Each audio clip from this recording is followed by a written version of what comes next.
সবারে সরি বল, আগে সরি বল। হ্যাঁ কারণ বলছি আমি। সাকিব, তুই দেশবাসীর কাছে ক্ষমা চা। কিন্তু সাকিব আল হাসান এটা কি করলেন?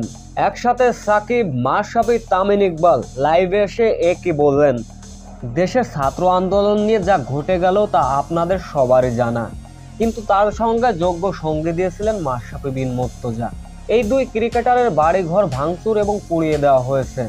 দীর্ঘদিন চুপ থাকার পর অবশেষে আজ মাশরাফি বিন মুর্তজা সবার কাছে ক্ষমা চেয়েছেন, এ বিষয়ে কথাও বলেছেন। কিন্তু এ বিষয়ে এখনো পর্যন্ত কথা বলেননি সাকিব আল হাসান। তবে আজ এক ভিডিও বার্তায় সামাজিক যোগাযোগ মাধ্যমে ভাইরাল, যেখানে একসঙ্গে লাইভে দেখা যায় সাকিব আল হাসান, মাশরাফি বিন মুর্তজা এবং তামিম ইকবালকে। যেখানে মাশরাফি বিন মুর্তজা বলছে, তুই আগে সরি বল। তামিম ইকবালও বললেন যে সাকিব, তুই দেশবাসীর কাছে ক্ষমা চা। কিন্তু কোনো কারণবশত লাইভ থেকে বেরিয়ে যান সাকিব আল হাসান। কিন্তু এটা কোনো যান্ত্রিক বা নেটওয়ার্কের সমস্যার জন্যই কি তিনি লাইভ ছেড়ে চলে গেলেন? আসলেই কি এই তিনজন এসে সাকিবকে বলছিল তুই দেশবাসীর কাছে ক্ষমা চা? আসলে কি এই ভিডিওটা কি সত্য? তা নিয়ে চলছে যাচাই বাছাই। সো ভিউয়ার্স, আপনাদের কাছে কি মনে হচ্ছে, এই ভিডিওটা কি আসলেই কি সত্য? এ বিষয়ে অবশ্যই আপনাদের মূল্যবান কমেন্ট করে যাবেন।